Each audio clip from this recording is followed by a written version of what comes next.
what are some recent changes or innovations in the TOEFL exam that students should be aware of? Well, I think first and foremost is the fact that we reduced it from over 3 hours to under 2. 2, right. I think the test-ready ecosystem that we've introduced, that's helping students score better on the test. Right. Any special Indian edition surprises for TOEFL coming our way? Well, look, I mean, there's a couple of things I can't talk about just yet. We're going to keep them a surprise. A couple of things I'll ruin the surprise for some of the India team to tell you that they're going to be, working on. What would be your top tip to score a century in TOEFL? Practice. Practice. That's it. Practice makes perfect.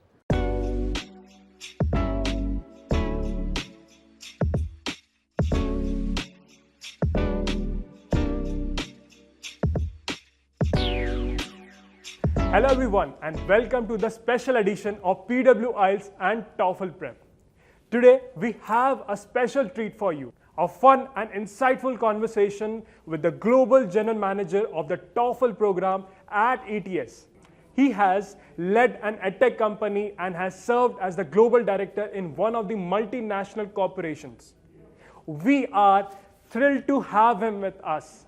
Omar, it's an absolute pleasure to have you with us today. Thank you for taking time to join us. Thank you for having me, man. Thank you so much. And first of all, we will firstly have that sort of conversation. We'll go with the introduction first and just about your, I will say, what sort of you have done in the edtech space and all, what sort of experiences you have. That will be all sort of conversation we'll start with, right? So my first question will be, can you share a bit about your role as the Global GM for TOEFL program? We have heard being the Global GM for TOEFL is like being the Avenger of English exams, right? Tell us about your superpowers. Well, it depends which part of the business I'm looking after, because sometimes I want to be invisible, and sometimes I probably want to be more like Thor.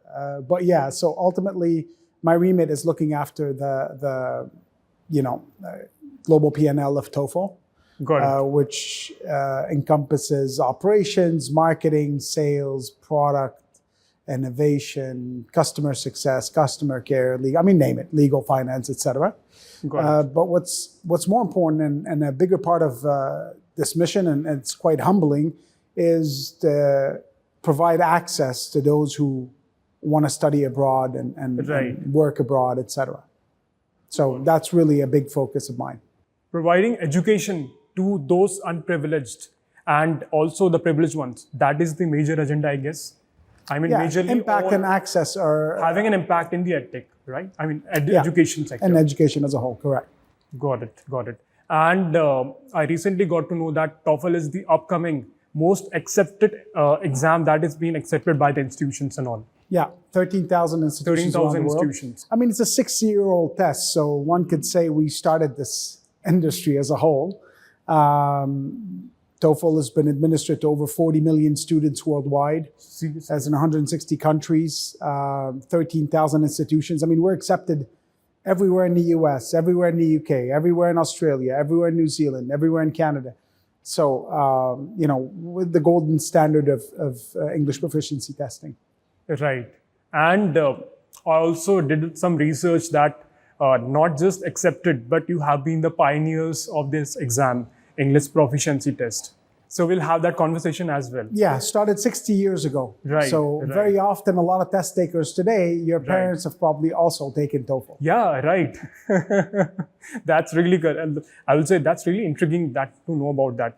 Let's have that sort of conversation as well. Right. Now moving on to the next question. What brings you to India on this visit? And what are your key objectives?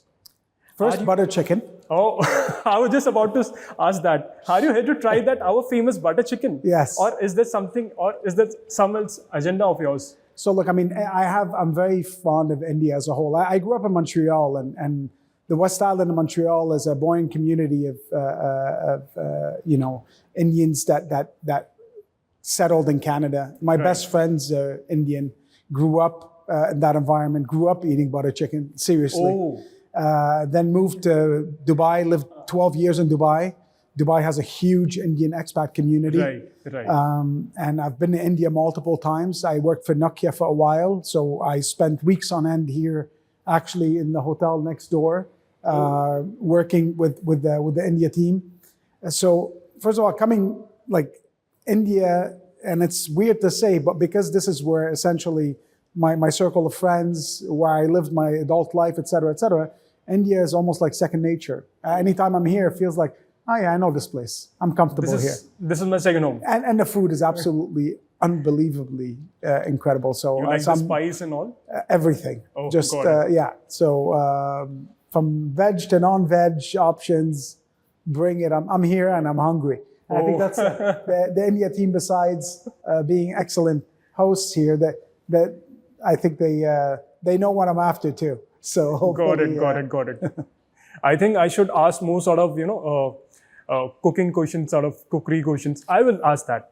But now let's move on to the TOEFL program and ETS, of course, right? So my next question will be on that. How has the TOEFL program evolved over the years? And from floppy disk to virtual reality, how has TOEFL kept up with all the times?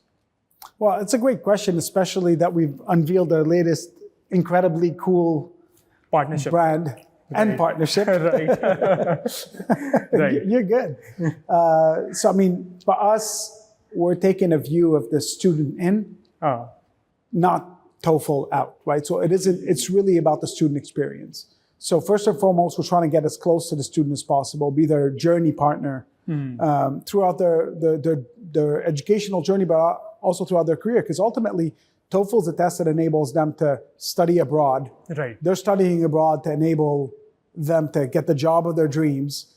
Once they get the job of their dreams, they're actually positively impacting their community. Right. So it's a lifelong journey and lifelong partnership. And again, there are very few people that do TOEFL now that don't tell us that their parents did TOEFL. So it's not something that you can. It's a key rite of passage, so to speak. So in one's educational life and career.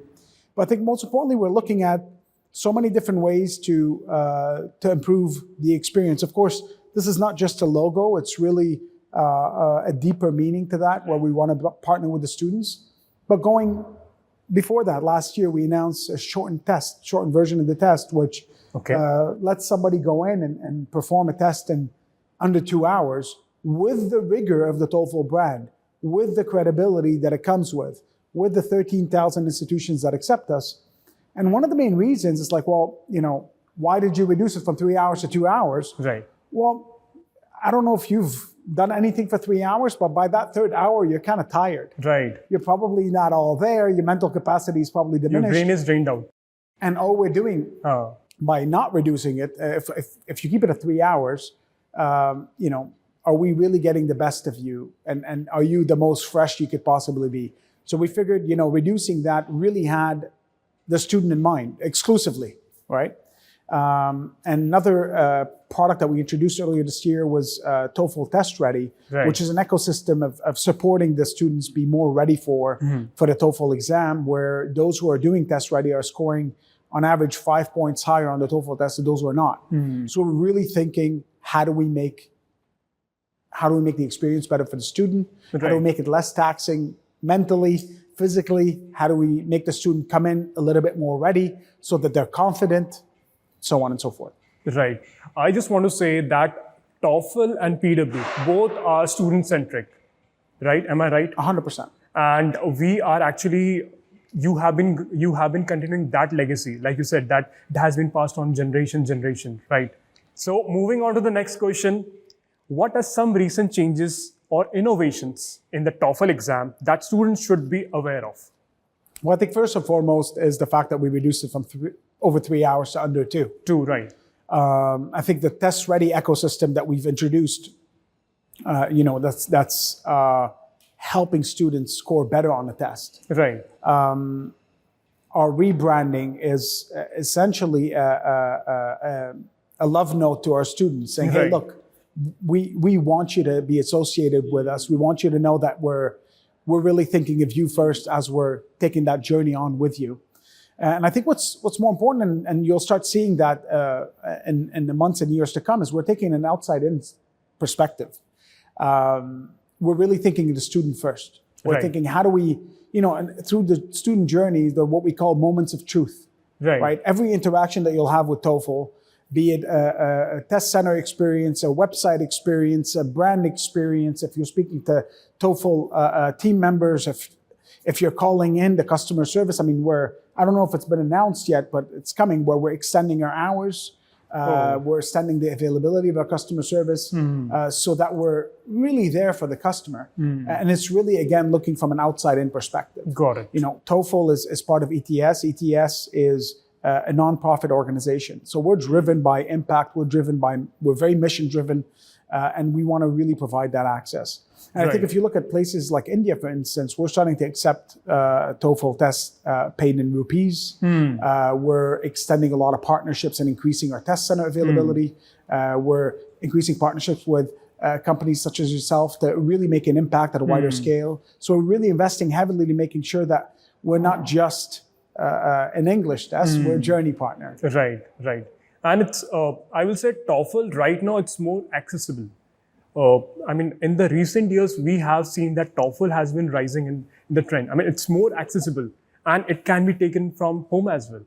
Absolutely. Right. Absolutely. And I think, again, access being the driver, we're very mission driven and impact driven. And so from our side, if there's the closest test center to you is a couple of hours away, we failed in that mission. Right.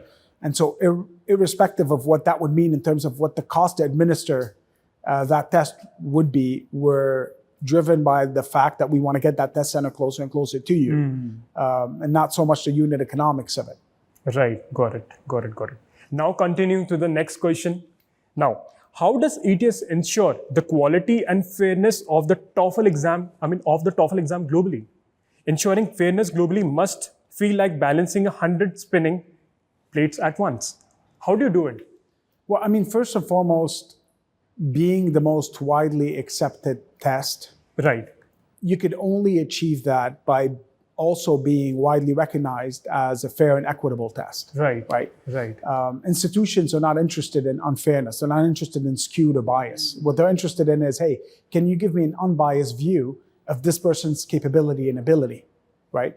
And so we take great pride in ensuring that everyone's score and everyone's test is treated in as fair an environment as possible. We do both human and AI scoring, right? Which further ensures that. And I think what's really important in all of this is that fairness is a two-way street. It's not just being fair to the student, but being fair to the institution. Right?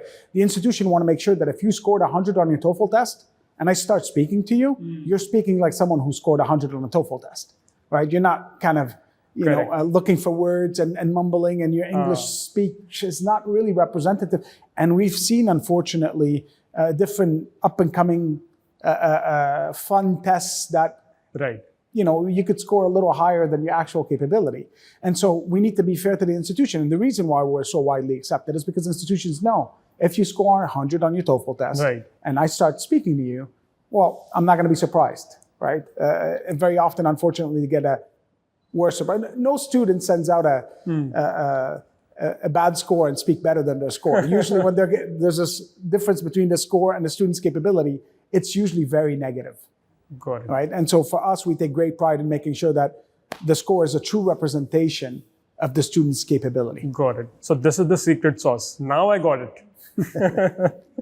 Now, since you have already said that TOEFL is the most widely accepted exam, right? Now let's focus on TOEFL in India. So my next question will be on that.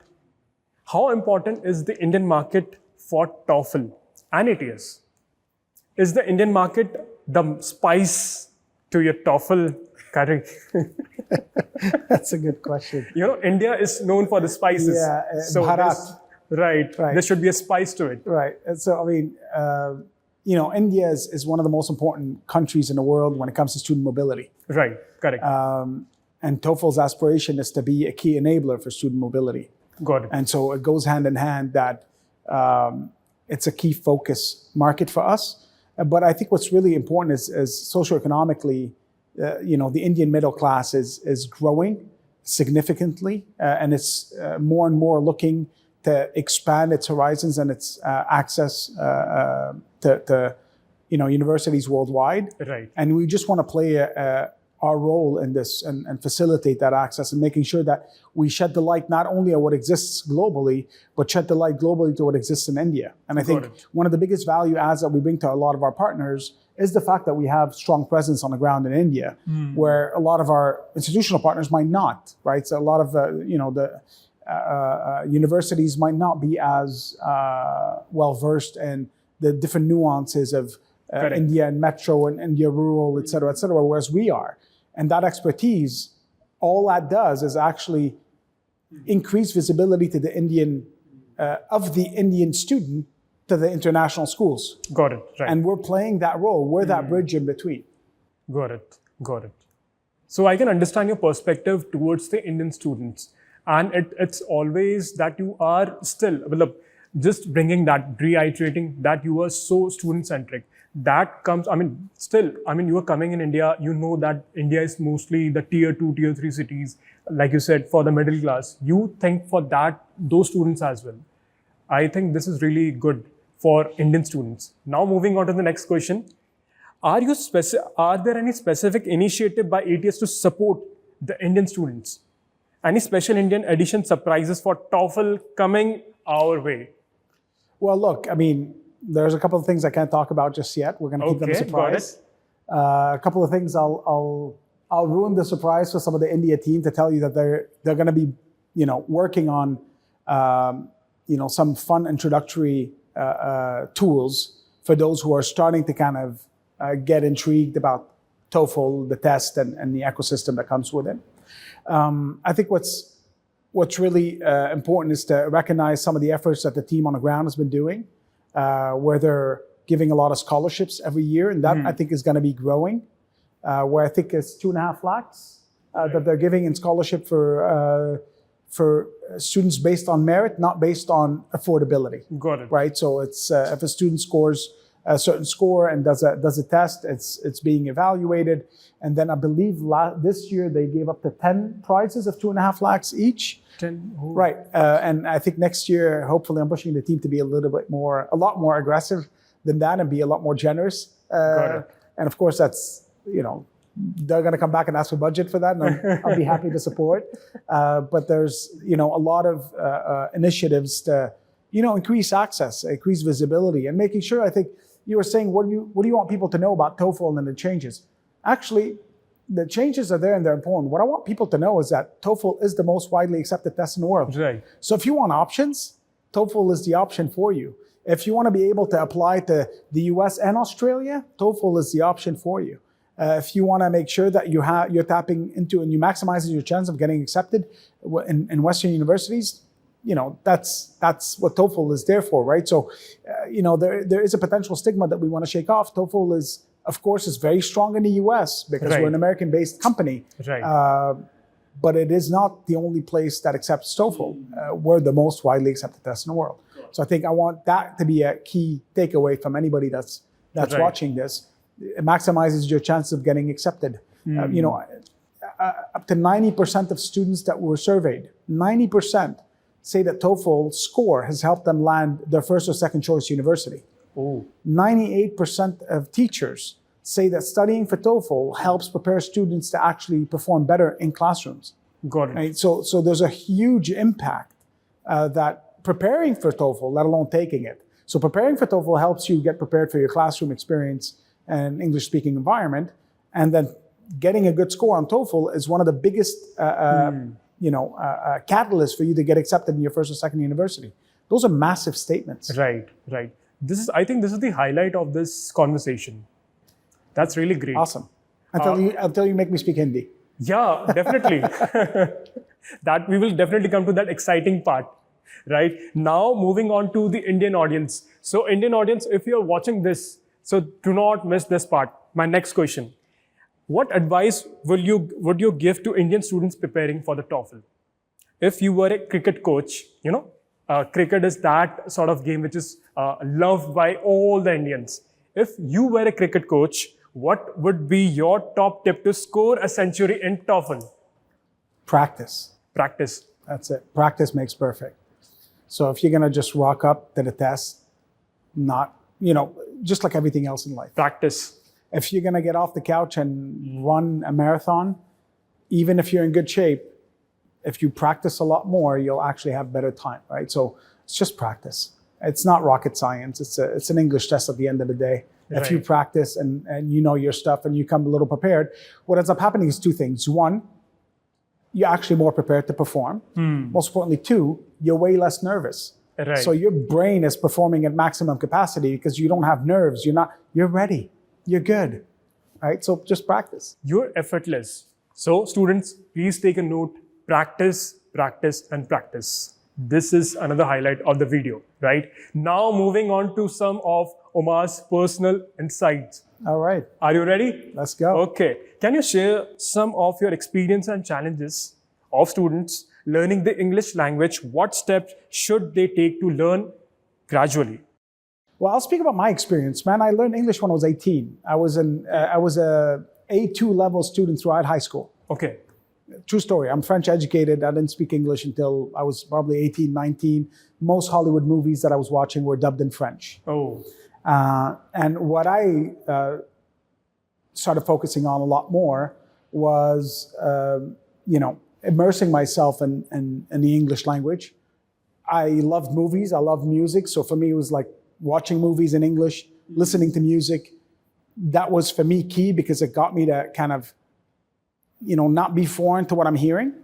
Then the next step is actually, that worked well for me as I was learning English. So it's not Right. TOEFL related in terms of TOEFL tests, but as I was learning English was trying to imitate the accent that I was hearing and trying to kind of say it in the same way. say that subconsciously. Saying that's, no, but also consciously, it does sound ridiculous. You're speaking to yourself at home and just Right. repeating a line that you heard on a show or on television or watching a movie.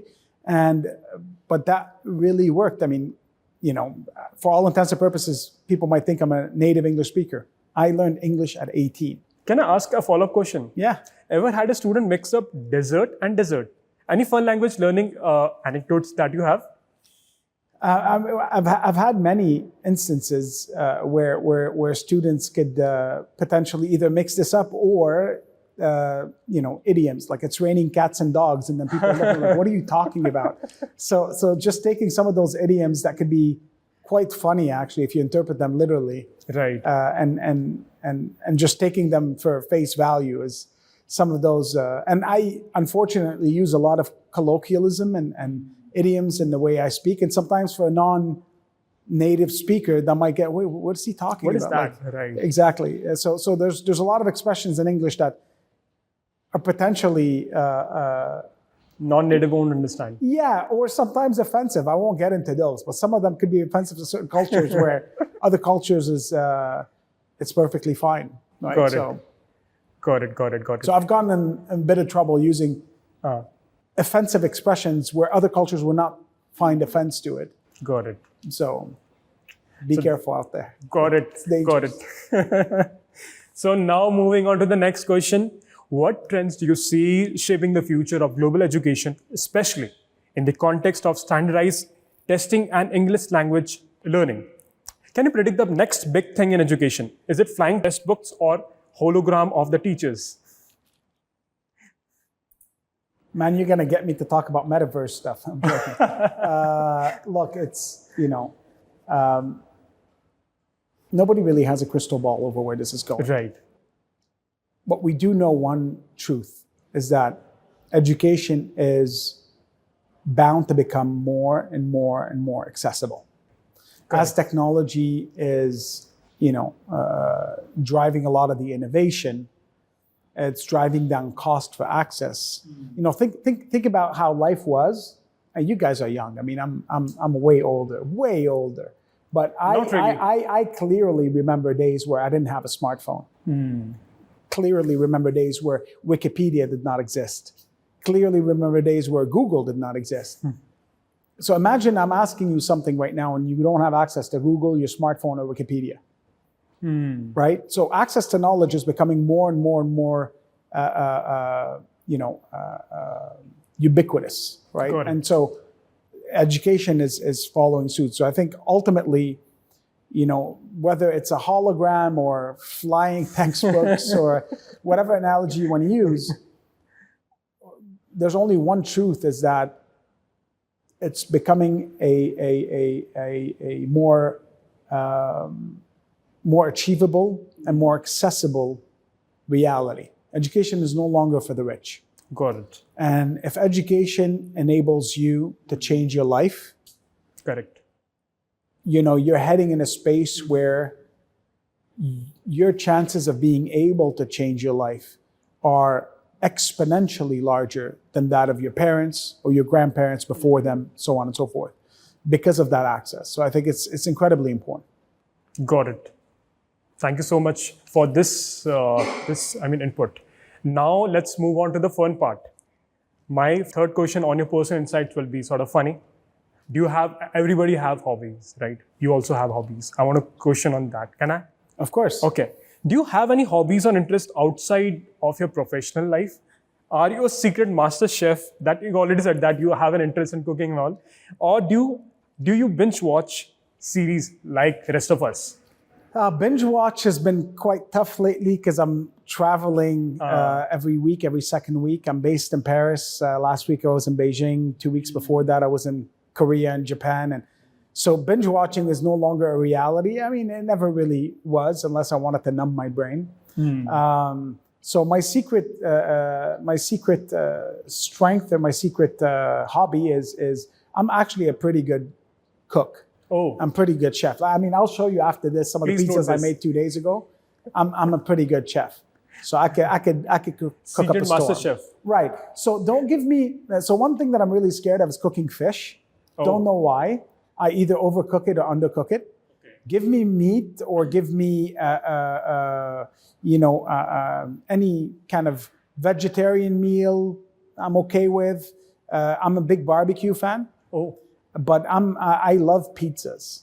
So if I could live off pizza, you were asking before, like, what is a superpower you want to have as a GM? I'll tell you what the superpower I wish I had as a human, which is unlimited eating without gaining weight. If I had that superpower, I think I'd be ecstatic. So, but yeah, I mean, I'm a big barbecue fan. Whatever it is, I'll throw it on the barbecue, vegetables or meats or chicken or whatever. Got it. Now, I just want to know, you definitely read books, right? What sort of book you are currently reading, or what's your favorite book? I have a lot of favorite books. So business book, I think The Innovator's Dilemma by Clayton Christensen is one of my favorite books because it really, I've spent half my career a little bit more than half my career in corporate. And I had a tech company that's still running right now. So I've been in startups for a while. And The Innovator's Dilemma, I think, is one of my all-time favorite books because it really speaks to how to be an innovator and also how to deal with disruption coming into your market. And then personal books, I'm a little bit less on the fiction, but I used to really love French authors. So Three Musketeers, et cetera. I was really into that. Are you into, do you read self-help books, sort of books? Self-help, not as much. So I cut my teeth in social media trying to motivate people to get things done. I'm a huge fan of some social media personalities that preach getting stuff done. I'm not so much into self-help, so to speak. I like to go do. Got it. I like to go do, and then I learn from the many mistakes I'll make. I think you can be an inspiration. You can be self-help book for other students out there. Well, it's always easier said than done. So I think getting things done, and I think anybody here, it's there's different stigmas around fear of failure. I think that's the biggest prohibitor. I think if I could impart anything on anybody watching this is, failure is part of the process. So we just got to keep on moving on. Now this sort of conversation is getting serious. Now students, let's get ready for the fun part. Are you ready? Let's go. Are you ready, students? Okay. So, Omar, in this part conversation, we gonna say some sort of Hindi Bollywood dialogues. All right. I mean, Hindi movie dialogues. Okay. You just have to repeat after me. Perfect. First of all, Not the whole sentence. You need to do 5-6 words at a time. Deal? yeah, All right. definitely. So, I will You first, tell me how off I am. Yeah, definitely. Okay, good. So first of all, I will tell you that meaning of that dialogue, Okay. and you have to repeat it after me. Okay. So the first dialogue is from Three Idiots. That too from your favorite, Rancho. Okay. So the dialogue literally means don't chase success, chase excellence, and success will come running after you. Okay. You have success के पीछे मत भागो excellence का पीछा करो success झक मार के तुम्हारे पीछे आएगी to repeat it after me. Success के पीछे मत भागो. No, get closer. Okay. Success के पीछे मत भागो. Success ke piche mat bhago. Yes, correct. All right. Excellence के पीछे भागो. Excellence ke piche bhago. Perfect, perfect. Success झक मार के, Success chak mar ke. okay, तुम्हारे पीछे आएगी. तुम्हारे पीछे आएगी. Tumhare piche aahi. Perfect. That's a great one. That's a great one. Right? Yeah, that's a great one. Now moving on to the next second best dialogue of an Hindi movie, Rang De Basanti. That too from a character named DJ. All right. So I will tell you that meaning of that dialogue. Okay. No country is perfect. We have to make it perfect. Are you कोई भी देश perfect नहीं होता, उसे perfect बनाना पड़ता है। ready? Let's go. Okay. कोई भी देश परफेक्ट नहीं होता. कोई भी देश परफेक्ट नहीं होता. Repeat. कोई भी देश परफेक्ट नहीं होता. Koi bhi desh perfect nahi hota. Perfect. Alright. But you are perfect. उसे perfect बनाना पड़ता है. उससे perfect बनाना पड़ता है. Usse perfect banana pota hai. Right. That's really great. That's really great. I think there should be a round of applause from all the students who are watching this. There's an actual crowd here. Got it. Now, moving on to the second most exciting part of this show, which is rapid fire round. Are you All right. ready? Let's go. Okay. So you don't have to think much. I will just be asking question. Whatever comes to your mind, you just have to say it. All right. Okay. I have editing rights on this, right? Got it. Okay. So the first question. If you could instantly master any skill, what would that be and why? Would you choose to cook like a master chef or dance like Bollywood's finest? No, I want to eat as much as I can and have a six-pack. That's it. There's no other skill than that for me.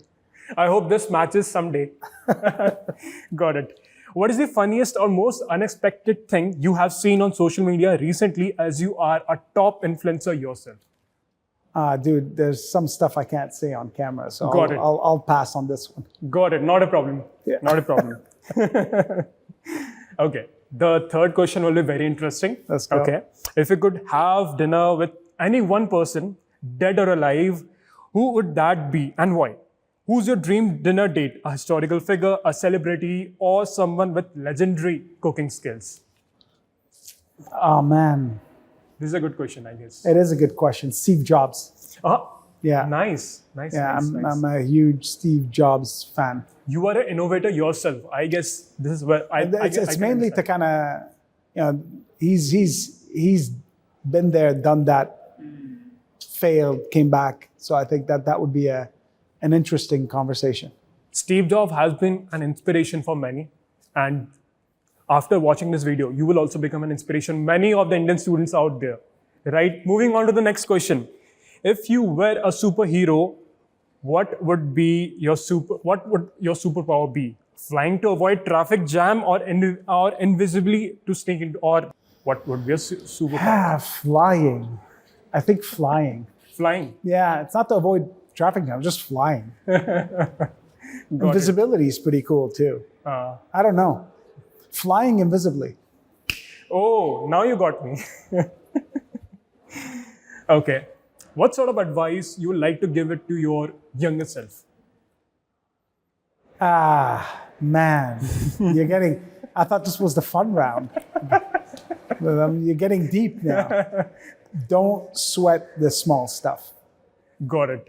Please take a note. Don't sweat the small stuff. That means do not run after small petty things. Am I right? No, it's don't worry if you mess up in something that's insignificant. I think, and you're talking to students that are going through probably a lot of stress preparing for really important tests, et cetera, et cetera. 5 years from now, it probably won't matter as much. Got it. So think of your life as a journey that's hopefully for many of you 80, 90, 100 years long. And whatever hardship you're going through today, you're probably going to forget you were going through it in 2 years from now. Got Right? it. So I think look at the bigger picture and don't sweat the small stuff. Don't worry about small setbacks and stuff like that, because in the grand scheme of things, you don't want to live your life and regretting anything. Got it. That was quite inspirational. Deep though. Let's That was keep quite it light, deep. man. Though it was not that rapid fire question. But now, moving on to the next question. If you had to choose one social media platform to use for the rest of your life, which one would it be and why? Instagram for the photos or Twitter for the snappy comebacks? I'm an Instagram guy, so I would have to choose, although I haven't posted in ages and I'm losing followers more than I'm gaining, unfortunately, because I just haven't But posted. this time, after this podcast, you will be gaining. Let's go. But ultimately, I think Instagram, yeah. Not it. for the pictures, I kind of, Got it. took off on Instagram a little bit more skewed. I'm glad it I thought TikTok would kill it, but I'm glad it didn't. Got it. Got it. It was such a great podcast or this sort of conversation that we had. Now, students, this is the end of the podcast of this conversation, and it was really inspirational to have you host this show, right? I will say I'm privileged one to get, I'm Thank actually you for your sitting in time. I front really of you appreciate and it. getting that sort of positive vibe and also all that sort of inspirational things that you have said. TOEFL karo, TOEFL karo, abroad cello. abroad chalo. There you go. Done. Thank you for your time. Really appreciate it. Great setup, guys. You guys did a great job. Thank you so much. Thanks a lot.